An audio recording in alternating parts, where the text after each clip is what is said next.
India में gold सिर्फ पहना नहीं जाता।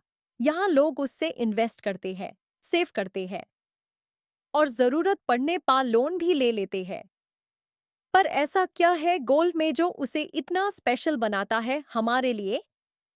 मेरा नेम है Annika and welcome back to Dalal Street Insider, जहां इन्वेस्टिंग होती है सिंपल और सेंसिबल। आज के वीडियो में हम बात करेंगे इंडिया के गोल्ड ऑब्सेशन के बारे में, सिर्फ 5 मिनट में।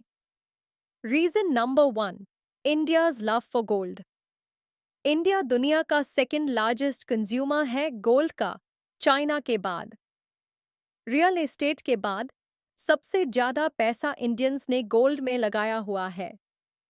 2023 में इंडियन हाउसहोल्ड्स ने अपने टोटल एसेट्स का 16% गोल्ड में इन्वेस्ट किया था, जबकि इक्विटीज सिर्फ 5%।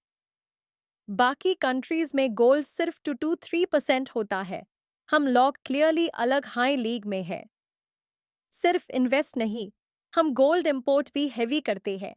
FY24 में अप्रॉक्स $56 बिलियन का गोल्ड इंपोर्ट हुआ और एक्सपोर्ट सिर्फ $32 बिलियन के आसपास। ये हैवी इंपोर्ट हमारे करंट अकाउंट डेफिसिट पे असर करता है और उससे फिर रुपी वीक होता है और गवर्नमेंट को पॉलिसी डिसीजंस लेना पड़ता है। Reason number 2, why gold is preferred. तो सवाल ये है, गोल्ड इतना पसंद क्यों है? सबसे पहला रीजन, कल्चर। वेडिंग्स के टाइम गोल्ड लेना एक रिचुअल है। इसीलिए इंडिया दुनिया का लार्जेस्ट ज्वेलरी मार्केट है। पर सिर्फ शादी तक बात लिमिटेड नहीं है। रूरल इंडिया में लोग गोल्ड को एक रिलायबल सेविंग्स टूल मानते हैं। FD और बैंक डिपॉजिट से ज्यादा भरोसा होता है इन्हें गोल्ड पे। गोल्ड को देख सकते हो, हाथ में ले सकते हो, वो विजिबिलिटी, वो सिक्योरिटी फील होती है। इसलिए विलेजेस में लोग गोल्ड को अपना प्राइमरी सेविंग इंस्ट्रूमेंट मानते हैं। बैंक दूर हो तो सोना नजदीक लगता है। प्लस प्राइसेस टाइम के साथ स्टेडली बढ़ रहे हैं, तो लोग ISE एक सेफ इन्वेस्टमेंट भी मानते हैं।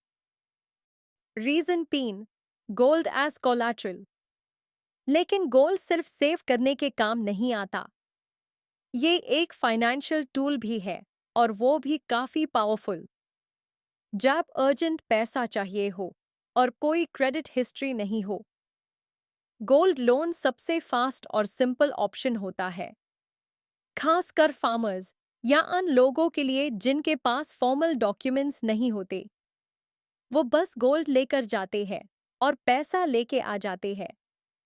बोरोअर को मिलता है फास्ट क्रेडिट और लेंडर को मिलता है low risk. Win win situation. Reason 4, why not land. अब आप सोच रहे होंगे, अगर गोल्ड इतना यूजफुल है तो लैंड या प्रॉपर्टी कोलैटरल क्यों नहीं बनती? सिंपल रीजन, इंडिया में लैंड एक इनएफिशिएंट कोलैटरल है।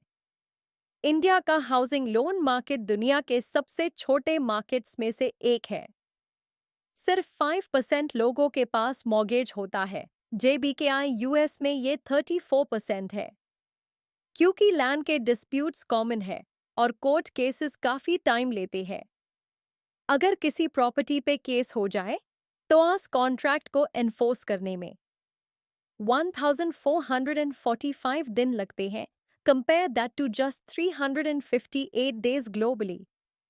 जब कोर्ट सिस्टम स्लो हो तो बैंक्स को भरोसा नहीं होता कि लैंड इजीली रिपोजेस हो सकता है। इसीलिए प्रॉपर्टी एक कॉम्प्लेक्स और रिस्की कोलैटरल बन जाती है और गोल्ड बन जाता है सिंपल और सिक्योर ऑप्शन।